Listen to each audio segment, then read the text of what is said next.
ആരാ? മനസ്സിലായില്ല. നിനക്കെന്നെ ഓർമ്മയില്ല? ഇല്ല. കട്ടച്ചിറ LP സ്കൂള്, 50 കൊല്ലം മുമ്പ്, 4ാം ക്ലാസ്. ലിസി, ചോറ്റുപാത്രം, മുട്ട വറുത്തത്. നിനക്ക് ഓർമ്മയില്ല? ഉണ്ണികൃഷ്ണൻ കയറ്റി. അതേടാ. എത്ര കാലായി. നീ ഇവിടെ? പറയാം. സ്കൂളിൽ ഫസ്റ്റ് ആയിരുന്ന ഞാൻ ജീവിതത്തിൽ തോറ്റുപോയിടും. ഉള്ളതെല്ലാം മക്കൾക്ക് വിധിച്ചു കൊടുത്തു. ഇപ്പൊ അവർക്ക് എന്നെ വേണ്ട.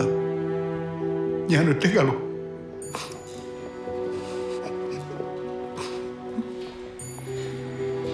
എഞ്ചിൻ പഞ്ചറായിരിക്കുക. ഏറിയാൽ ഒരാഴ്ച ഇതുപോലെ വെള്ളം പതിപ്പിച്ച് ഞാനും ഇവിടുന്ന് പോകും. ഇങ്ങനെയൊന്നും പറയല്ലോ ഉണ്ണി. ഞാൻ സത്യമാടാ പറഞ്ഞത്. ചത്താൽ ഇവിടെ കിടന്ന് പുഴുക്കില്ല. മെഡിക്കൽ കോളേജിലെ പിള്ളേർക്ക് പഠിക്കാൻ കൊടുക്കുക. ആർക്കും വേണ്ടാത്ത ഞാൻ അവർക്കങ്ങനെ ഉപകാരപ്പെട്ടെ. നല്ല സമയത്തോ എനിക്കൊന്നും ചെയ്യാൻ പറ്റിയില്ല. അങ്ങനെയെങ്കിലും എനിക്ക് പുണ്യം കിട്ടുമല്ലോ സവാലേ. നീ വിഷമിക്കാതെ, ഞാനില്ലേ?